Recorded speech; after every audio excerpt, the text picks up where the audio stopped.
All right, we're recording. We're live. Steven, my bud, thank you for joining us. This was a long time coming, and it also, took us a long time to figure this the hell out.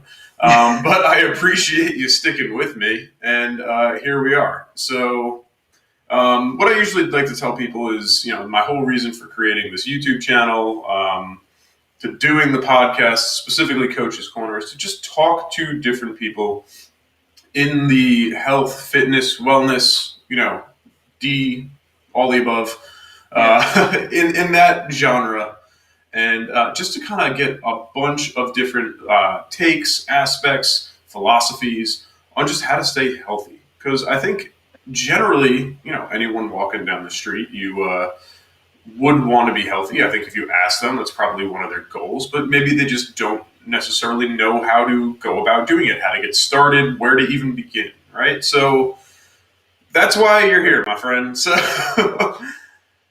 that's awesome. And it kind of reminded me, like you said, that the body is your biggest investment. So whether you know it or not, deep down inside, you kind of want to be healthy so that you can live a pretty good life. Right? Like, what good's having all the money in the world if you're sitting in a wheelchair and you can't use it, right? So. Very, very true. Health is one of it's probably the primary thing. So I wanted to actually start out by kind of diving down into why you would want to talk to me. What's my history?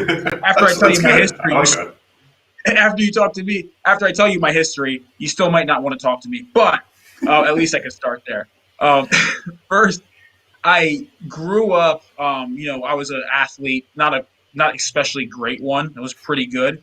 But I always wanted to know, just because I have that kind of mind where, like, why, how does this human body work? How can I make this more efficient?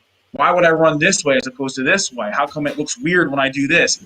And those burning questions, I wish I had some guru who can kind of explain that stuff to me. So that's kind of what got me into fitness in the first place. I actually did not work out well as a child and growing up into my teen and 20s, probably my 20s, because that's when I started working as a trainer. But until I started getting some of that education, I really had no clue what was going on. And so I really desired to have that.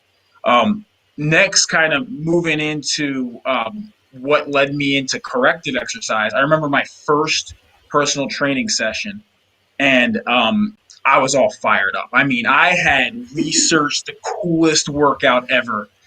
I was like, all right, I have progressions and regressions. I'm ready to go.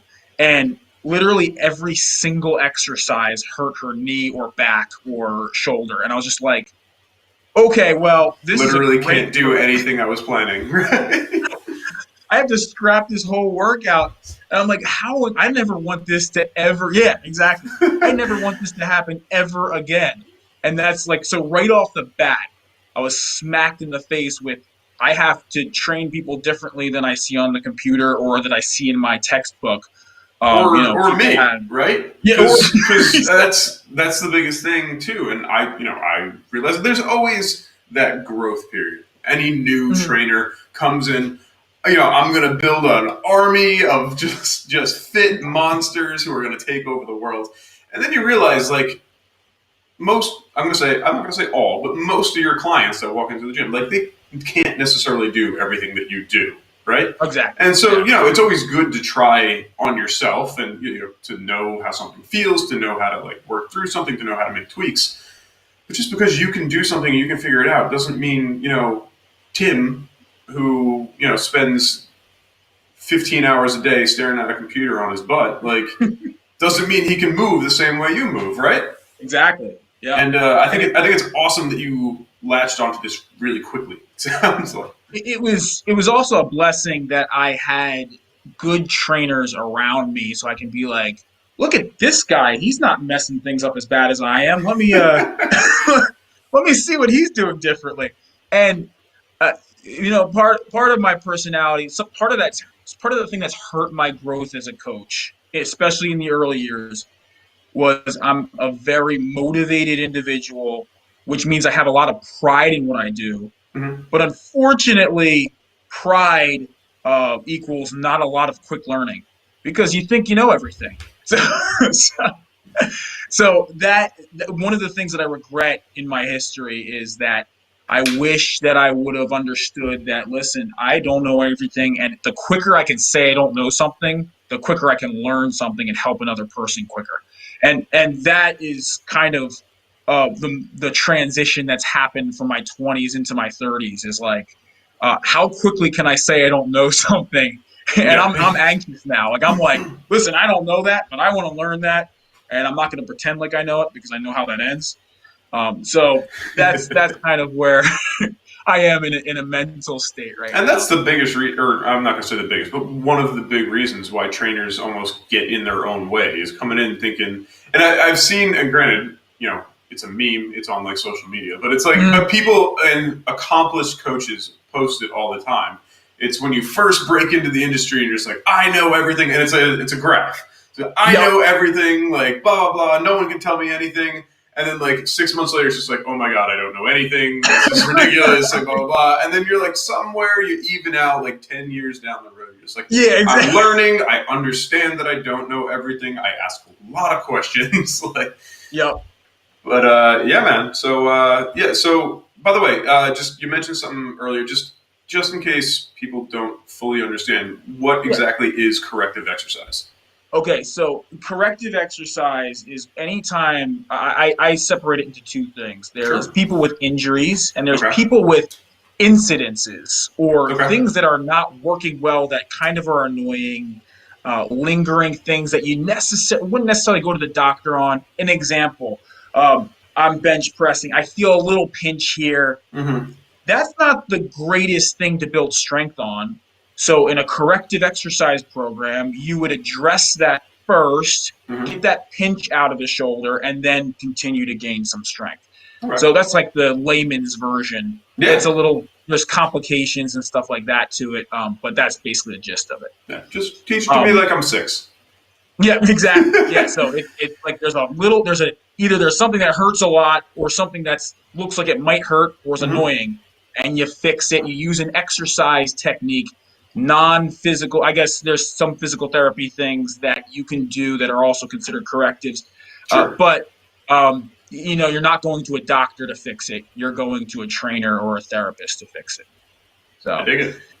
Yep. And with corrective exercise, I got a couple certifications in it. I got functional movement systems. I had NASM's corrective exercise specialist. I had Kelly Starrett, who was popular there in the early tens. Hey, Um, Tens. I don't know how to explain that. No. But Teens. I have his certification, Mobility Wide. I got as many certifications in as I could. And after, you know what, I kind of starting to touch on my philosophy, which I really wanted to talk about. Absolutely. Um, I really find out now that most of that stuff is great, and I use it about 10 to 15% of the time. and, and Worth it. honestly, yeah, honestly, it's great to have that knowledge, but ultimately, you want to abide by the KISS principle. Um, It's a good one. and that's it. I make my sessions as basic as physically possible, get to the point, get what they want. And oh, by the way, if something pops in that's annoying, now I'm going to use that 10 to 15% Yeah. of that corrective, put it in there, and I'm trying to, as quickly as I can, take that corrective out. I want no business being a corrective exercise specialist. Well, of course, because like, So, why would you, if you're supposed to be correcting something, right, and you yep, have to do it over and over and over and over and over again, then are you actually correcting it, right? Like the whole point is to get in and get out and then be better, right? exactly. And that's a big problem I see with a lot of new trainers who are like me when I was Of course, relatively yeah. new. I'm spending, I'm using all this expensive certification knowledge and I'm hammering them with this, and this. And ultimately, at the end of the day, I'm looking at that session like, did anything really get better, or did I just throw a bunch of crap at them and hope that it stuck? And, Yeah. and so I'm quick to do this now. It's okay. Oh, I think it's this. I know a method that might address what I think it is. Yeah, let's I find try out. it. Yep, try it. If it doesn't fix anything, oh, I have another theory. I try it again, doesn't fix. Hey, you need a referral. Yes. Let's get you to a physical therapist or somebody who knows a lot more than I do. And it's very basic, very simple. No, that's good, man. But So you brought it up a little bit, but why don't you get in yeah, a little bit into your philosophy? Because I think that's super important for people to hear different philosophies. Like yeah, my philosophy is pretty straightforward. I am very big into building strength. yes, Because I think if you're stronger, like you can handle just the outside stresses of life better. And again, yeah, I always like to say I'm not talking about like powerlifting strong. Like you don't have to be able to lift like 800 pounds off the mhm, floor. If you want to, more power to you. yep, But you don't have to. It's just building overall strength in general. Because the stronger you are, I think the better you are to handle different stresses. The more equipped you are to just deal with your day-to-day life. I think you yeah, overcome injury faster. You prevent injury, all that kind of stuff. And then I have taken a little bit of a number out of your own book as the older I've gotten and dealt with my own issues and injuries or yeah, whatever. Is just really focusing on high quality like exercise movements. So yeah. still using the strength training, but making sure that I'm not sacrificing any quality of movement Oh, I love it. to boost those numbers. I know, hey, and I've stumbled, I've tripped, I've fallen, but I've found Exactly. my way here, and I'm all for it. So why don't you go a little bit into your philosophy, because I think it's good Yeah. for people to hear. So first, this is a little aside, but it's a Sure. great way of starting my philosophy and getting my clients on the same page with me. Okay. And it starts this has nothing to do with exercise, but let's That's go. fine. So first, when I'm talking to my clients, whether I intentionally bring it up to them or just by the way during a session, kind of bring it up to Yeah. them, I mentioned something called weeds. So Okay. weeds is a as a gardening metaphor uh, for it's kind of simple weeds, and they're annoying things and Mhm. they cause a lot of work. And if you have a garden, you're all excited about it. It's one of the first things you realize a week into it, like, wow, this stinks. Like It's I a pain have in the to ass. Yes. take care of it. And so me, I like gardening, so I picked up on this metaphor, and really what I'm trying to say in this is when you start a garden, you have to accept the fact that there's going to be weeds, and actually, in fact, see it as part of the journey and a fun part of gardening Okay. before you can become a good gardener. Now, when I say fun, I mean like you're accepting it. You can't imagine gardening without weeds, Hmm. and so since you like gardening, therefore you like weeding. Okay. No, you're accepting it as part of the process. Exactly. Okay. So when you approach life and exercise, fitness in this way, it's a lot less demoralizing when you're, hitting certain weights and you're like, "Whoa, I don't feel good today. What's going on?" Hmm. It's part of That's a having a weed. human body Yeah. and trying to get it stronger. You're going to have a lot of weeds pop up, and if you expect it and see it as part of the joy of training the human body, it's a beautiful thing, and you ride the waves that your body gives you, and you find yourself getting really strong really quickly because you're respecting what your body is giving you. I like that. So yeah, so And that is I think it's a good little peek into like, because I think a lot of people expect like, all right, I'm going to lift weights, I'm going to start running, I'm going to exercise, and they're expecting this linear progression of being like, all right, here's where I am, and here's Adonis, and I'm just going yep, to bust my ass until straight I get there. And it's not the case. beeline it to There's Adonis. lots of bumps in the road. There's a lot of weeds in the garden, right? That kind of Yep, thing. So it's an awesome metaphor actually. Like I've never heard yep, it before, but I like it, yeah. and I think it makes a lot of sense. I apply it to a lot of aspects of my life, but Sure. what I noticed is it breaks like you said, it breaks the linear progression, which so much sidelines trainers and people who are just trying to get fit all of the time. When you have that linear mentality, Mm-hmm. you're going to either hurt yourself or get so depressed that you stop doing what you're trying to do. It's a rude awakening.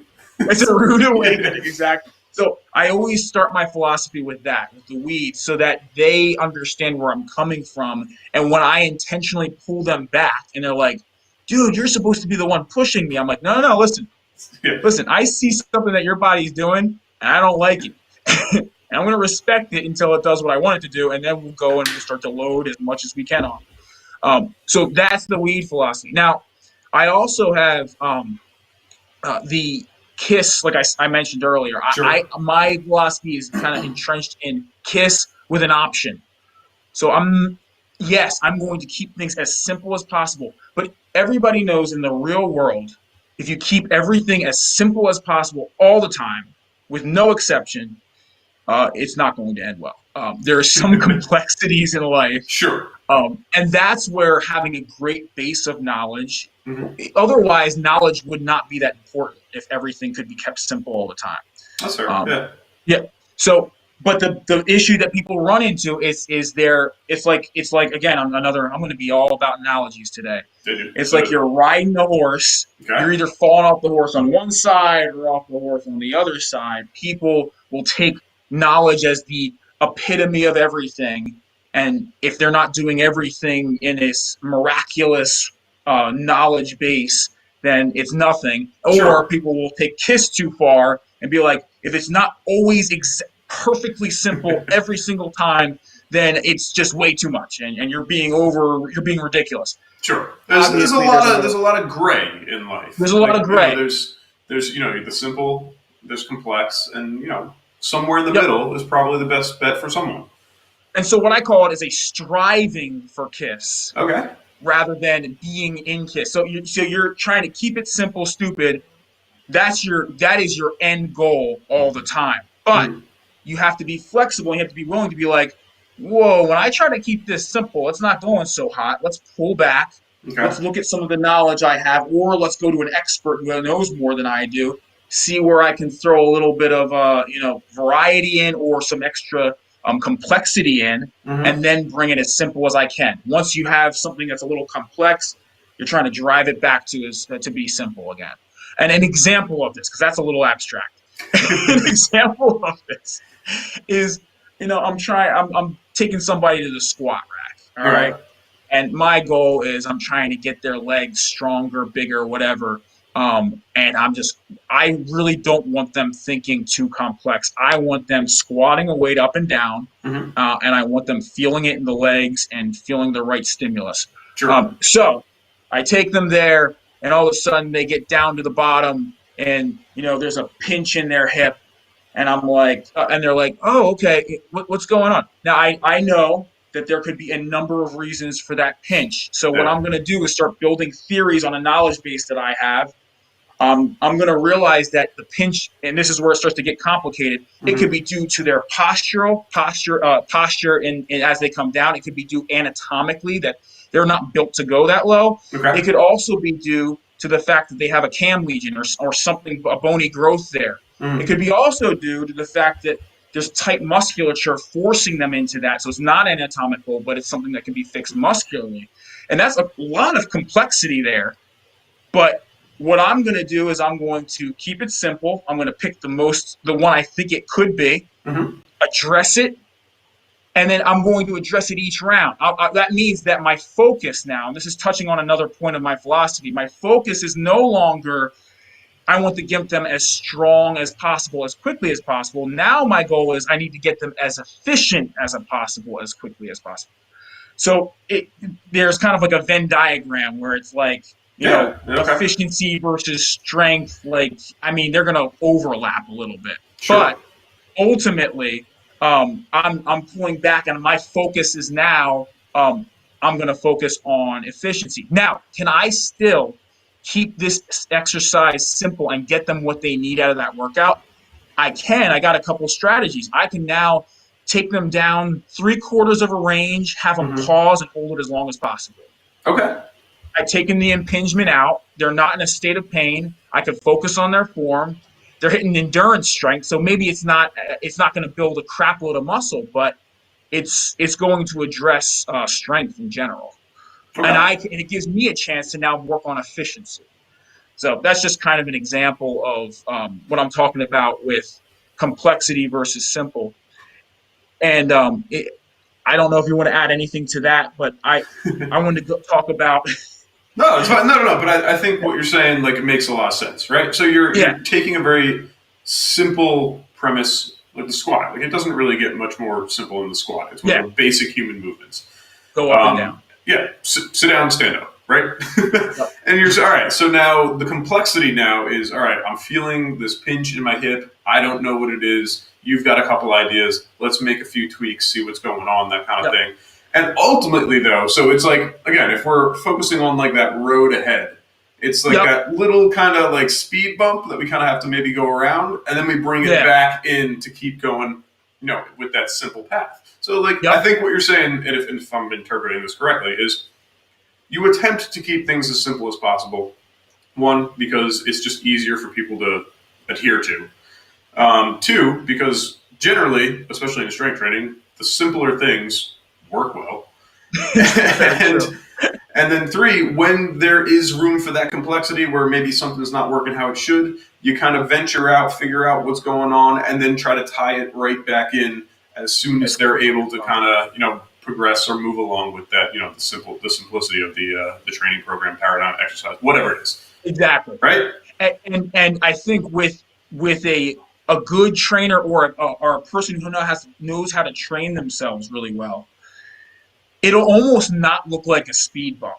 It'll just look like it almost looks linear when you Mm-hmm. start to accept those changes or those incidents where you have speed bumps. If you take that like 10,000 foot view, right? So if you're zooming in close and you're just going day to day, it's like good day, Yep. bad day, good day, bad day, good day, bad day, good day, good day, good day, bad day, bad day, bad day, good day. Yeah. But you zoom out and you see that the whole picture is just kind of moving Exactly. up in that. Yep. Yeah, no, I 100% get what you're saying. I think it makes a lot of sense.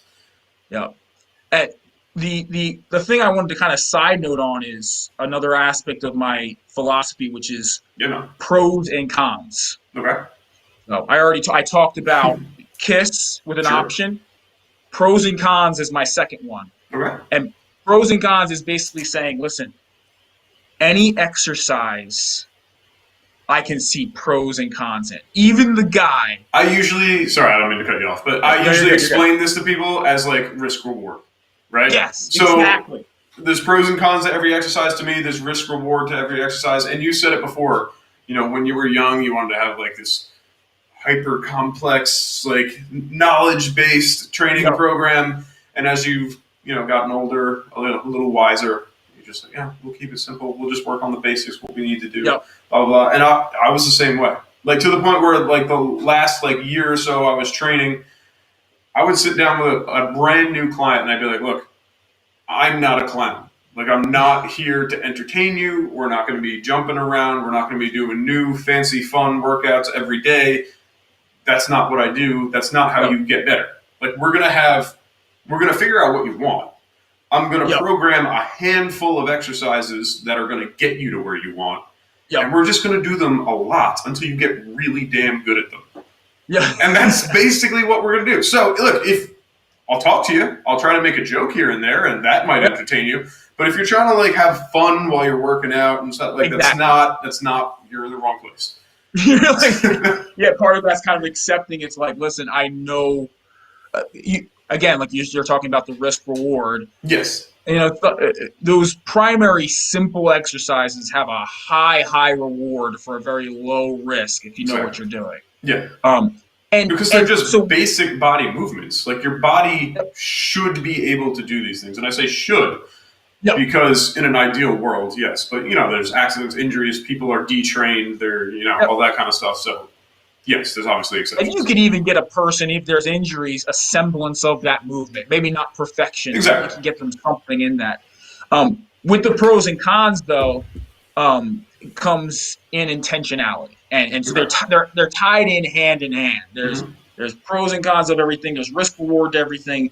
But how do you pick them if everything has its risk and reward and everything has pros to it? That means you need something guiding that, and that's intentionality.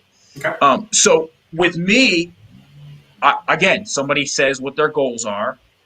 I am then very intentional about saying, here's your exercises. But if I see somebody in the gym, and this is the difference between me and most trainers. If I see somebody in the gym and they're doing some crazy exercise, like they're balancing something on their head while they're pulling a cable and then dancing in the middle. It's my favorite. My favorite's it's like the balancing on one foot on a Bosu ball while you overhead press in your opposite hand and like bicep curl in the other. And the other, yeah, it's like What's happening? it's like I don't know what you're What are we training working on here? for. It's just Maybe the circus. It could be. I don't know. I'm not hey, going to if that's the judge. case, yeah, Then you're good. far be Yeah, it yeah. for me to criticize, but hey. Exactly.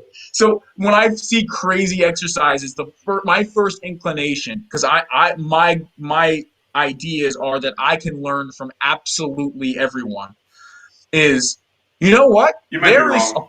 yeah, yeah, it's like, it's like You might be. yeah, I might be right. I'm like, there's a pro in there somewhere, Okay. and I'm gonna make it my mission to find what that pro is. And obviously, the risk might be crazy through the roof, Yeah. but in some circumstances, there might be a pro where I need to use that one day when somebody's in the circus. So I again with this, I'm just focusing on knowing at least. I might Sure. never use any of these. I use a lot less crazy exercises than I used to, and but I know the risk reward. I know the pros and cons, and occasionally there'll be a person who I have who I'm like, you know what? They can't squat, lunge, or do this, but this crazy exercise actually can activate the glute in a way. And I like for 99% of my clients, I don't have to use it, but I'm going to use it for them and see if it works. Yeah. I know what the reward, I know what what the things can go wrong, Mm-hmm. so I try it out. So the pros and cons is crucial. And an example of this that I've kind of been dabbling with recently is I actually studied a little bit under the knees over toes guy. I don't know if you know who he is. He's on Instagram. He's pretty No, popular. I'm not, I don't think I follow him or anything. He trains some professional, a lot of basketball players. He's a big basketball player guy because what he found is that in the sport of basketball, your knees are over your toes a great amount of time. Mm-hmm. And the biggest mistake basketball players make is they train in squats and lunges with the knees either at the toe or behind the toe. And so they're never strong in the area that they have to be in the most during their sport. So again, this Is this the guy who kind of made like the quarter squatting popular? Or is this uh, someone else? no, this Do you know what I'm talking guy, about though? I think I know who you're talking about. I don't think this is the guy because Okay. his actually philosophy is as much range of motion as physically Oh, possible so with definitely strength. not. Yeah, so this It's guy's okay. kind of the opposite. He's the anti quarter squat guy. Yeah, really. Uh, but what he talks about is that Oh, come on, Steven. Come back in to it. your Oh wait, all right. I'm gonna pause are you. we back? You froze for like 10 seconds, so just rewind Okay, 10 seconds. I'll rewind it. So what I was saying was with the knees over toes guy is Okay. to get strong, and he's applying it not just to basketball players, but to general rehab. To get strong or to get healthy, let's say Mm-hmm. you have knee issues, going along your philosophy, you need to get strong in the full range of Mm-hmm. motion, not just a half or quarter range of the motion. Absolutely. And so, why are we?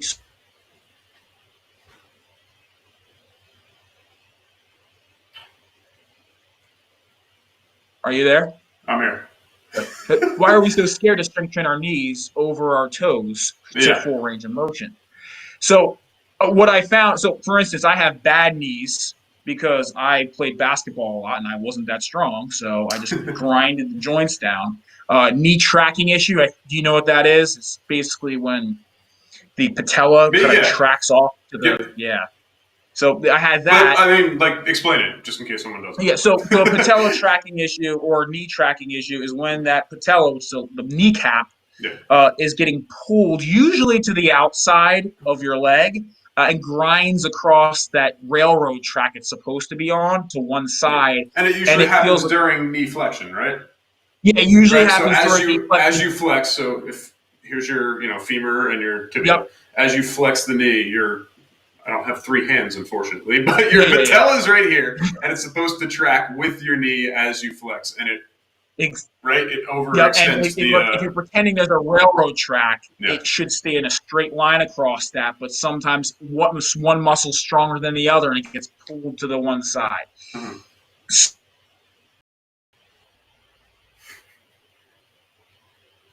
Steven, So week, hang I on. don't know if I'm. Yeah. you're back, but go like 5 seconds back. Yeah. So what usually happens is that muscle that is usually weak Mm-hmm. in the knee, in patellofemoral issue or knee tracking issue, is the VMO, or your inside quad muscle, that front of the leg on the outside. Sure. So he found that when your knee goes over your toes, that VMO is actually the most active. Okay. And when you strength train in that, now what happens is you're creating balance in that quad muscle or that front of the thigh muscle. And all of a sudden, it actually starts to take away the pain. For instance, I had knee tracking so sharp, I was having trouble walking.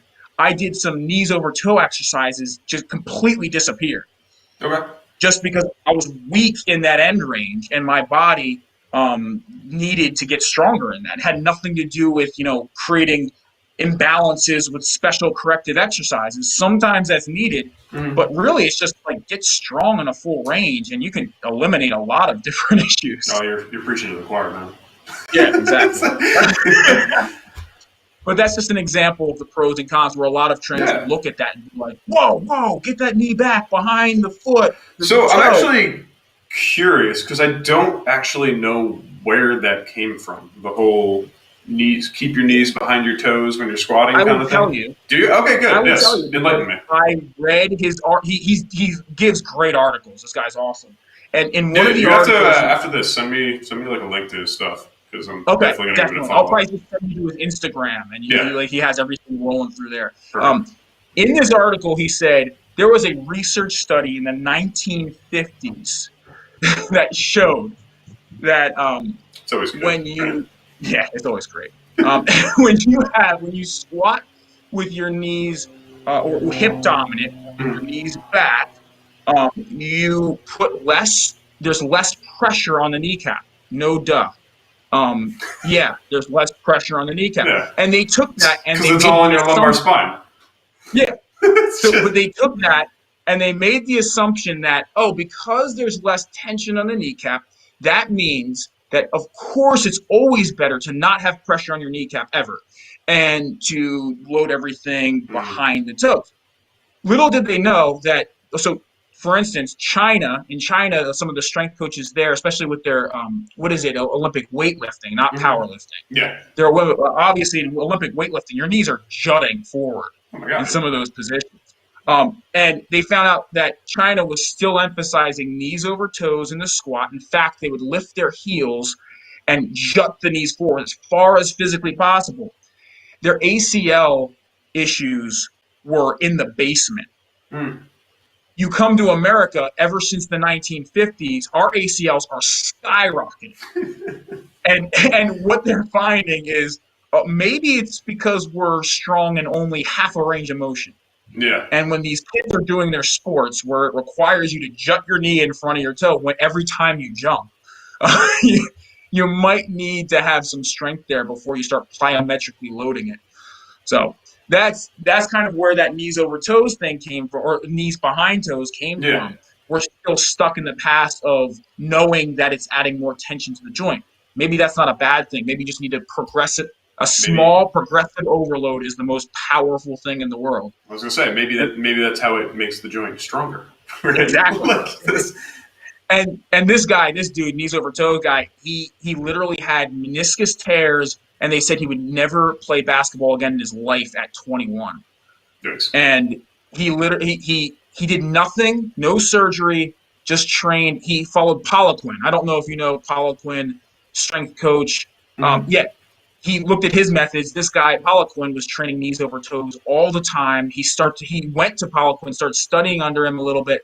Then he found out that his knees, he was actually able to jump again, play Mm-hmm. basketball again, no pain whatsoever. And he says this, I believe, I can't say quote because I'm going to misquote it, but he says, Paraphrasing. yeah, paraphrase, that when you have the knee issues, maybe what you're doing when you're training knees over toes is not fixing the knee issues, but you're making your body such a greater leverage to deal with the knee issues to become almost like non-issues. He still has a Okay. meniscus tear, but again, along your philosophy, when you have strength, that You can deal things with hurt it. less. Yeah. The stronger you are, the better you're equipped you are to deal with injuries, whatever, stress, whatever.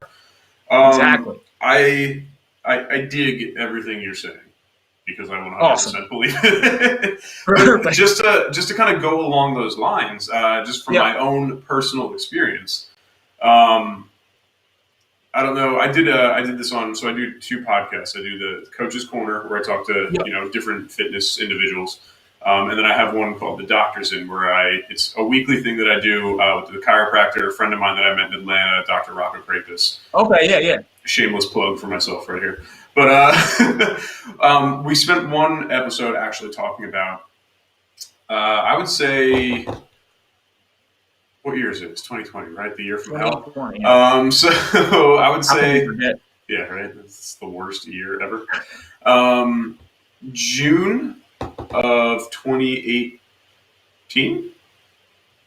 2019? Yeah, June 2018.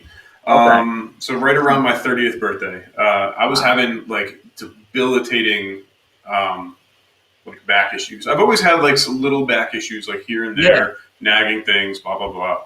Go to the chiropractor, get adjusted, work out. I'm fine, whatever. To the point where it was now I had limited function in my left leg, left foot. Couldn't dorsiflex my left foot more than like a couple millimeters off the floor. Jeez, man. Couldn't like wiggle my toes. Had tingling going up and down the leg. Couldn't stand on like my left leg to put like a sock on my right foot. Finally, like got an MRI. It turns out I had a massive herniated disc that was putting pressure on my spinal column, and causing all those symptoms. So at that point, I was seeing a chiropractor at the time. He's just like, "This is a little out of my range of expertise. Like, here are two spinal specialists that I trust, recommend. Give them a call." Yep. So begrudgingly, I gave them a call, and one I couldn't like see for like months. The other one was like, I think there was like a month until I could get like into his office. Wow. So I was just like, all right, well, I'm not going to do anything for a month.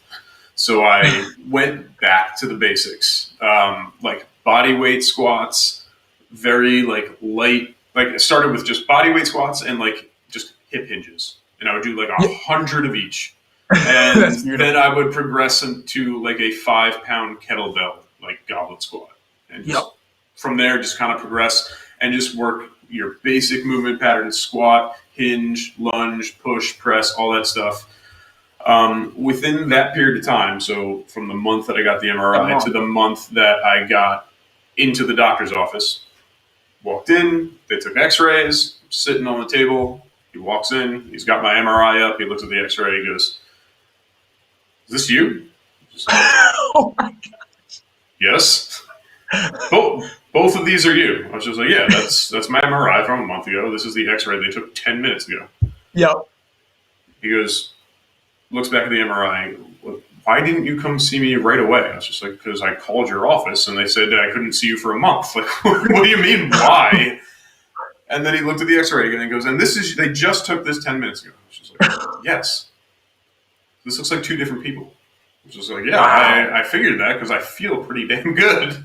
Yeah. He put me through a bunch of tests: reach down and touch your toes, walk on your heels, walk on your toes, whatever. Yep. Full function in my foot, can balance on my leg. In fact, it's probably better now. But again, and I'm not just saying this to like toot my own horn, but it's a testament. It's a testament to how just using the basics. Like I said, I was doing body weight squats and hip hinges. Like those were the two things that I did probably for like maybe like the first week and a half until I finally started progressing to like lighter weights and stuff. It works, man. Like it's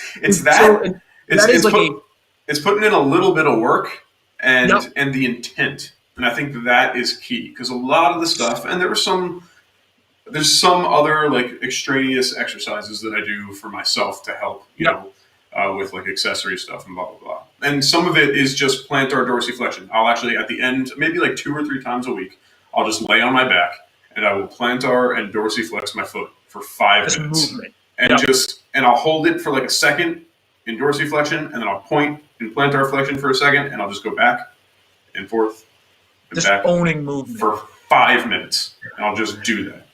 And when I first started, my right foot was fine, but my left foot was kind of like, Yeah. and now both are perfectly fine. And so, like, I think there's definitely something to intent. Like, if I just went into it and tried to just like, I'm just gonna flail my feet around for a couple minutes, like, not gonna work. Having the intent, having like the mental drive to get something done, to focus on the movements. Like I said, squat, hinge, push, press, those are really the only things that I work. And actually, I'm a big fan of weighted carries. I like to add those too. Okay. That's for me. Yeah. But yeah, man. So like, just like you said, like, he corrected his knee problems because he decided he learned how to strengthen it and how to move it correctly, as opposed to trying to limit the amount of movement in the injured joint. He increased it and made the surrounding tissue, the surrounding muscle stronger, which increased the strength of the joint. I wholeheartedly believe that me doing full range squats, I don't deadlift 400 or 500 pounds anymore, but I still do. I do a lot of like isolateral exercises. So I deadlift on one foot. I do a lot of like lunging, split squats, that kind of stuff. And for me, that's just so I can train the muscles that I want to train without the added stress on the spine. But I'm still doing the movements. Limiting factors. You're adding in limiting factors. So and hey, to tie it back into one of your philosophies, this is still me using basic, simple concepts of a squat or deadlift and making it slightly more complicated to fit my goals. See, here we go. Beautiful. But yeah, man. So like it. And again, this is not just me trying to like promote myself and tell them I can cure herniated discs. Like, no. Yeah, exactly. This worked for me because I decided I wanted to make it work, and I put in the time and the effort. And lucky for me, like, I was given a month to make it happen. Because he also said, go ahead. The other thing you had is you had a common sense on your side as a trainer. Partially, so a lot of people don't train with common sense. Yeah. But you were like, okay, how can I make this as simple as possible? And if it hurts, you know what I'm going to do? I might actually stop. I'm going to push through and make it hurt more. So that's something I love to tell people. I know you've seen like the pain is weakness leaving the body. No pain, no gain. Are two of the stupidest things I've ever seen. This is like, no. Pain is your body's way of telling you, hey, whatever you're doing right now, don't fucking do that. Yeah, like, you got a timer. You need to stop or I'm about to get really angry. Yeah.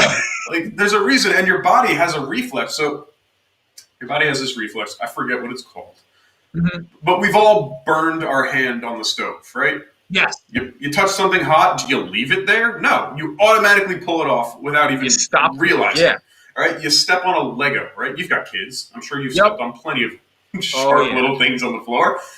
You don't just stand on it. Your body automatically shifts its weight to the other side and lifts that foot off the ground. Yep. It's your body has these innate programmed ways of avoiding pain.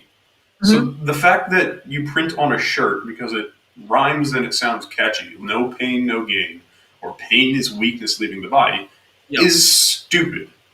It is absolutely stupid. In fact, it's the opposite of my philosophy. It's the opposite of smart. Exactly. It's like I have corrected more people, not through the corrective exercise certifications, but just through common sense and being like, you know what? I'm going to try to get you stronger, and if it hurts, I'm going to stop. And I'm going to find a different strategy that doesn't find another way. And I'm going to keep going. And the thing, your story is like the epitome of small progressive overload being the most powerful thing on earth. If you have small progressive overload, that's inferring that you're being intentional about what you're doing, and that if it hurts, you're going to stop. When you have those common sense things, you can accomplish a whole lot without any clinician. And unfortunately, our society forces us to not do that. We're impatient, and we see weakness in accepting pain. And I'm like, no, just it's your body, just your body's talking to you. It's Like, smart. just Just listen to it. listen, pay attention. Have a dialogue. Don't just shut it up and keep walking. No. No, you touched on something great, and for the sake of at the risk of myself becoming redundant, because I've talked about this probably almost in every single one of these that I've done, is it? But it's true. You mentioned, like, we have this society that needs instant gratification. Okay, so if I had been someone else and I had just seen, and look, I'm not a doctor. It's not like Yep. I'm looking at like an MRI and I can read an entire MRI, but Right, yeah. I can see when my spinal cord is like this disappears, this. I know that's not good. Like, I can recognize that. But had I been someone else, maybe I would have just given up. Be like, I can't do anything. I have to just wait for the doctor, and all he's going to do is cut me open, fuse it. Which now I'm losing the potential Range for of motion. movement. And then it inevitably, every time you hear anyone ever talk about a spinal fusion, then a couple of years later, the next two segments start to go, and they have to get fused, and then You the have next to two segments, overwork to compensate for it. Yep. and it ends up becoming a chain reaction until you're basically like 6 segments of your spine is just fused into one bone rod. Yep. And that's not good for anything. I think Scott, who we used to work with at Health Quest. Long beard. Yeah. Tree beard? Me and him, we always talk about the thing that's missing in strength and conditioning is the long-term focus on longevity.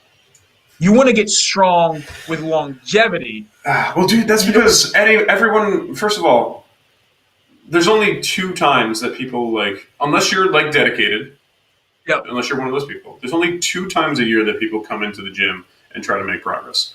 It's New Year's Day, the New Year's resolutioners, who I absolutely hate, and then it's the people in like May who are just like, oh shit, summer's in 2 months, I gotta get in shape. I haven't done anything for 5 months. I gotta work this off in like 6 weeks. Yep, exactly. So you're right. Like, people don't approach the gym or health or fitness.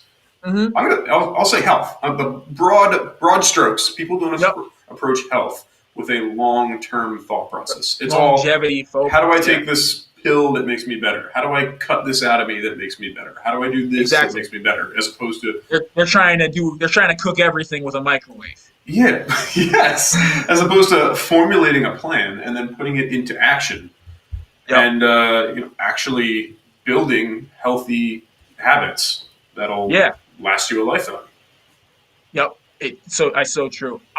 I want to touch on one last point of my philosophy. Absolutely, man. And this ends my philosophy for the most part. There's more to it, but it's not that important. Stephen, there's nothing more important in the world. Yes, thank you so much. Now, so when I'm approaching somebody to get them stronger, I have 3 main ways that 3 main focuses. The number one focus that I'm trying to maintain the whole time is performance, or really whether they're losing weight, whatever, losing fat, whatever. Yeah. So just by performance, you don't necessarily mean like athletic performance. It's just correct. Yeah.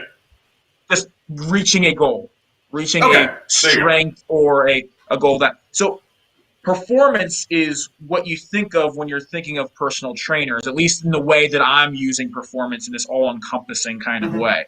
And what trainers a lot of times miss, and I already touched on this earlier, is the fact that efficiency is something that can be worked on as if it were strength.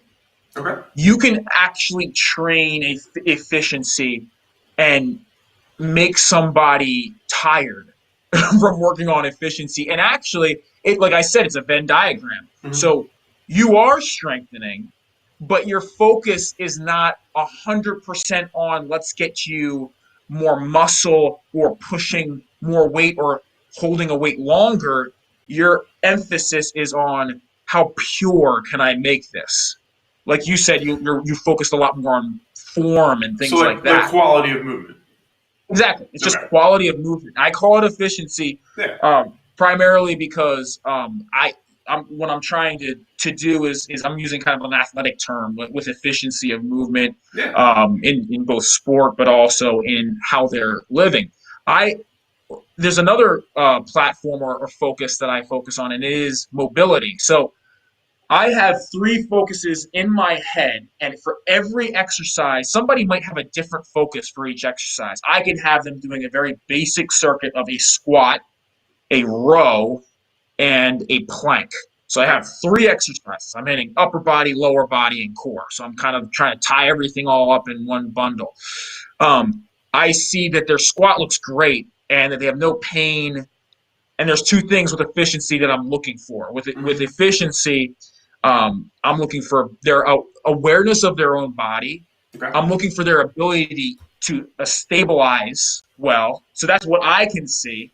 What they can feel is their awareness, Mm-hmm. and then their kind of coordination, which is all the same. But really, it's just that body awareness. Can they feel it in the right spot? Mm-hmm. Do they feel their body moving well, or are they disconnected from it? And can I see stability? Can I see what I need to see in their form? Sure. So it's an objective subjective thing on both ends, and until those are dealt with, it is a pyramid. I cannot add the performance on until first mobility is taken care of, then efficiency is taken care of, and then I can start to just hammer in and go performance. So, Stephen, I have a suggestion for you. I think Yeah. you need to come up with your own program to teach personal trainers. Um, because, and look, I was just as guilty, when I'm in my younger days of, when you say performance and you're talking overall arcing performance, Yeah. people associate, well, they're paying me to personal train. They want to lose weight. They want to get stronger. They want to whatever the Yep. goal is. Like, I need to increase their performance, whatever that may be. Correct. Yeah. Yeah. And I think a lot of trainers doubt themselves, and I think they get a little self-conscious, especially when those performance or that performance doesn't necessarily come as quickly or as quickly or as fast as maybe the I client agree. Yeah. wants to see. So then you fall into this trap of, all right, well, your squat's pretty good. I guess we could bump it up a little bit, and just to kind of like appease you, and then No. then our squat gets a little bit worse because the heavier you make it, you're making it more difficult, Yep. which means it's going to sacrifice the quality of the movement if it's not perfected yet. And now we go into your risk reward or pros and cons, Yep. and now we're starting to lean a little more heavily towards the cons. Yep. And that's when people start getting injured. And then now we're not helping anyone because now your client's out of the gym. They're injured. They're probably at a PT trying to rehab that or something. Yep. Or they're just annoyed at you and they don't want to come back. And now you're missing a client. Now you can't help anyone. So I think what you just did there is you, like, all encompassing, nailed it on the head. And I think it's very, very important for trainers to learn to be patient Yeah. and to be confident in their process. In that, it's tough. It is. It It's is. tough. It's so tough. In fact, it's so tough that this philosophy I came up with literally just happened within the past 2 years, and I've been training for 15 years. Yeah, dude. It's So that always, you're means always learning. exactly, which means I've been doing what you just explained. That scenario that you just explained of, oh, that looks goodish. It was good. I know That you was want to perform better. good. Let's load it up. I've been doing that for basically 12 years. And the only thing that helped get me out of that rut was the fact that first I got humbled, and being humbled now leads to a lot of learning, because when Yeah. you're humble, now you're taking in everything. You're like, I need to get better at this. How can I make this better? And like you said, the patience and the willingness to be like, you know what? That person's going to get there. I'm still getting them to their goal. I'm getting them to their goal faster than they would if I kept loading this up, in Yeah. fact. Well, this is like, and that's something. Look, that's something that I even got in trouble with my own training myself. Was getting into this cycle of progressing too quickly, getting injured, starting over, boom, Yep. boom, boom, work your way up, progress too quickly, getting injured, And then starting over. And then I was just like, all right, at a certain point, I think it was probably when I had the herniated disc, I was just like, Yep. I can't keep doing this. So Yeah. I gotta find a better way. And it's it's tough to do with yourself. It's tough to do when someone's paying you, 25, 30, Yeah. 50, $60 an hour. Like, You're a pressure there. people Yeah. spend a lot of money on training and they demand results as they should. Yep. But they Yep. also need to understand, and again, you as the trainer need to understand that just because they say they want to do something doesn't mean that it's right for them in this moment. We can get Exactly. there, but maybe it's not today. Yep. And occasionally, as a trainer, you get those people who, like, this happened to me literally a week ago. I'm like, hey, you know what? That looked awful. Um, It's not right there. I said it nicer. That was I dog said it a shit. lot nicer. But I was like, that looked awful. We need to strip all the weight off of this and see if you can move into this. The person actually said no, and I'm like, well, you're paying me for my input. I mean, technically, I'm your employee, but I'm a little more expertise than you. And I think that you need to pull this back. And they said no, and they see me as a consultant. Um, that occasionally will happen. And what you have two options: you can fire them, or you can tell them like I want no part of this. Yeah. Or sometimes you can just never do that exercise again. It's another option. Yes. Or We're just going to find avoid another this. way to avoid this. Or you can see yourself as a consultant and just give in. But I like the first two options better, where you have to at some point kind of fire your client, or if you're the individual who's thinking like this, be like, what am I truly trying to prove? Like, no one in Yeah. this gym really cares about me. Uh, so if I'm doing this to look cool, or so that other people can see that I'm pushing, actual plates on the barbell or whatever, is that really the long term fitness that I'm going for? But that was Yeah. just an example where I was just like, I'm blown away. No, dude. And I think, you know what? Again, that's also a tough thing to do. That's a hard conversation to have. Yeah, Especially if you're a young or newer trainer and maybe you don't have that many clients. And like here's $25 an hour that's now potentially out of your pocket if you say, you know what, maybe we need to part ways. Like, it's yeah, tough. So you have to pick and choose. And there are some people who just think because they spend a bunch of money, like, they can be pricks, and you're yeah, always going to kind exactly, of run into exactly. those people. So it's tough, man. And I think every trainer needs to have one of those clients where they just kind of and then realize, like, you know what, like, we need to find you someone else. Yep, yeah. Like, this is not working. I can't help you because I'm not going to be able to help you. Yeah. And it shows confidence, actually, and in the long run it will pay off. But in the moment, especially if you're struggling, you're trying to make money, that's It's a hard thing to do. Yeah. it's a I get hard it. thing to do. Yeah, man. But yeah, that is basically my philosophy. Like I said, there is a lot more to it, but that's the skeleton Hey, of man. what Keep it simple, what right? I do. Yep, keep it simple. No, that was spectacular, man. You see me. No, yeah, it's okay. There's been plenty of kids on this, kids, cats, whatever. Cool. No, I appreciate you coming on and sharing. I think that's, like, again, super, super important for people to hear. Just different philosophies, especially like because you Yeah, pulled from a bunch of different areas and then showed how you tied it all together. And yeah, I think it's, like I said, I think it's very beneficial, for people to hear. Like I said, my whole goal with this is for, like, obviously this is not for, like, you and me to come and find information. Like, we know the information. Obviously, yep, I'm more than open to, please teach me something all the time. Like, that's my exactly. goal here, is to learn every time I talk to someone. But it's for the individual who maybe doesn't have the background in health, fitness training, that kind of thing. Just find and be like, oh, Exactly. that Steven Slack guy, he made some interesting points. I kind of like that. And you know what? I've had injuries because I've been trying to do these crazy programs I found on Men's Health magazine or wherever. And I haven't really gotten the results. Like, I don't look like the guy on the magazine cover in 4 weeks. Like, what the hell? Exactly. Maybe I should try just basic stuff and get good Yep. at it. That's I mean the number one thing that I do in my workouts. That's how I'll end it on my end is some people can view it as a wimp, but I focus primarily on small, very small progressive overload and extreme consistency.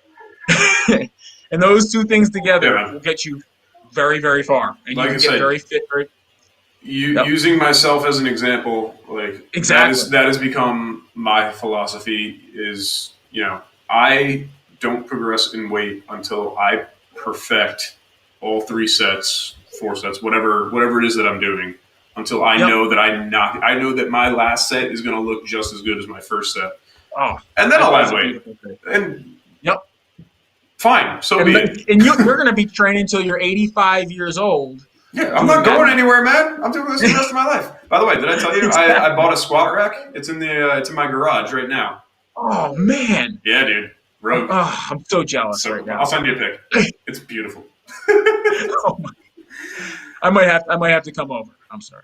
That's fine. I Especially can if things share. lock down again. Yeah. No. Well, that was what happened. It was That's what when the happened. Yeah. gyms closed the first time. I was just like, well, I've kind of always wanted to do this, so Yep. I'm just gonna go ahead and do it. So, Yeah.